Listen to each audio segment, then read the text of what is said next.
আকাশবাণী আগরতলা। স্থানীয় সংবাদ পড়ছি গৌরী চক্রবর্তী। আজ খ্রিস্টান ধর্মাবলম্বীদের ইস্টার।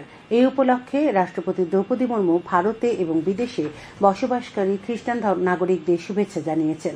এক শুভেচ্ছা বার্তায় রাষ্ট্রপতি বলেন, এই উৎসবটি যীশু খ্রিস্টের পুনরুত্থানের উদযাপনকে চিহ্নিত করে এবং এটি ভালোবাসা ও সহানুভূতির প্রতীক। রাষ্ট্রপতি বলেন, ইস্টার বার্তা দেয় যে সত্য চিরন্তন এবং সবাইকে ত্যাগ ও ক্ষমার পথ দেখায়। অন্যদিকে ইস্টার উপলক্ষে উপরাষ্ট্রপতি জগদীপ ধনকর এবং শুভেচ্ছা জানিয়েছেন। রাষ্ট্রপতি দ্রৌপদী মুর্মু আজ নতুন দিল্লিতে প্রাক্তন উপপ্রধানমন্ত্রী এবং প্রবীণ বিজেপি নেতা এল.কে. আদবানিকে দেশের সর্বোচ্চ অসামরিক পুরস্কার ভারতরত্ন প্রদান করবেন।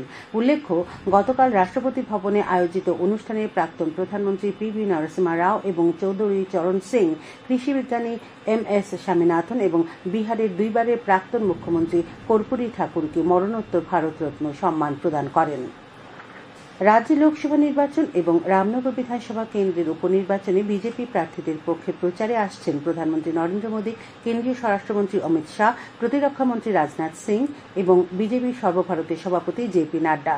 তাছাড়া বেশ কজন কেন্দ্রীয় মন্ত্রী, উত্তরপ্রদেশের মুখ্যমন্ত্রী যোগী আদিত্যনাথ, আসামের মুখ্যমন্ত্রী হেমন্ত বিশ্ব শর্মা সহ বিজেপির এক ঝাঁক নেতৃবৃন্দের ত্রিপুরায় নির্বাচনী প্রচারে আসার কথা রয়েছে। প্রদেশ বিজেপি সূত্রে আজ এ খবর জানা গেছে।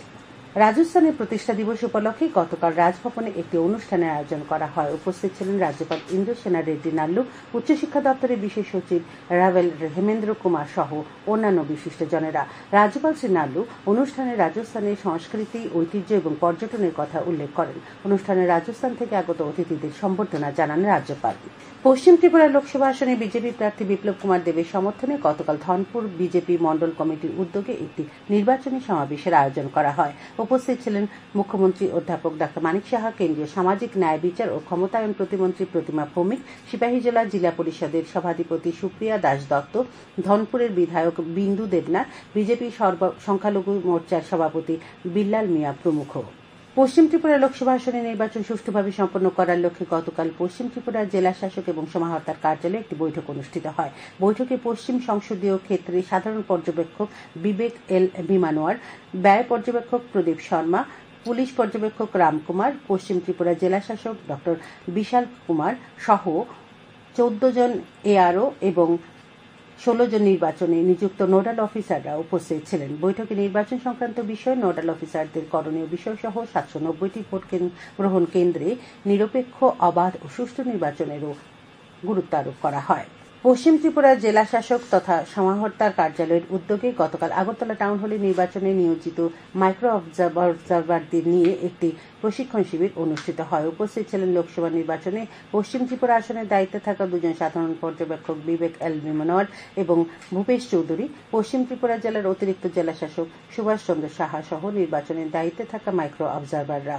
পর্যবেক্ষক দ্বয় প্রশিক্ষণ শিবিরে নির্বাচন সংক্রান্ত বিভিন্ন গুরুত্বপূর্ণ বিষয়ে তাদের পরামর্শ দেন।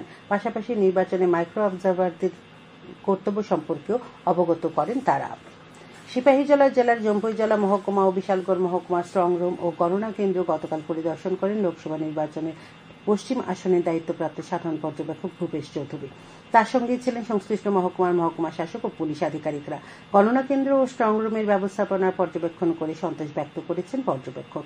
নির্বাচনের কাজে নিয়োজিত সংশ্লিষ্ট আধিকারিকদের প্রতি আবেদন রেখেছে তারা যেন নির্বাচন কমিশনের নিয়ম নীতি পালন করে নির্বাচনের কাজ পরিচালনা করেন। লোকসভা নির্বাচনে পশ্চিম ত্রিপুরা আসনের বিজেপি প্রার্থী বিপ্লব কুমার দেবের সমর্থনে গতকাল বনমালীপুরের উদ্যোগে গতকাল বৈদ্যনগর বালিকা বিদ্যালয়ে শ্যামাপ্রসাদ মুখার্জি শক্তি কেন্দ্র ও পণ্ডিত দীনদয়াল উপাধ্যায় শক্তি কেন্দ্রের কার্যকর্তাদের নিয়ে একটি সাংগঠনিক বৈঠক অনুষ্ঠিত হয়। উপস্থিত ছিলেন পশ্চিম আসনের বিজেপি প্রার্থী তথা সাংসদ বিপ্লব কুমার দেব, বিজেপি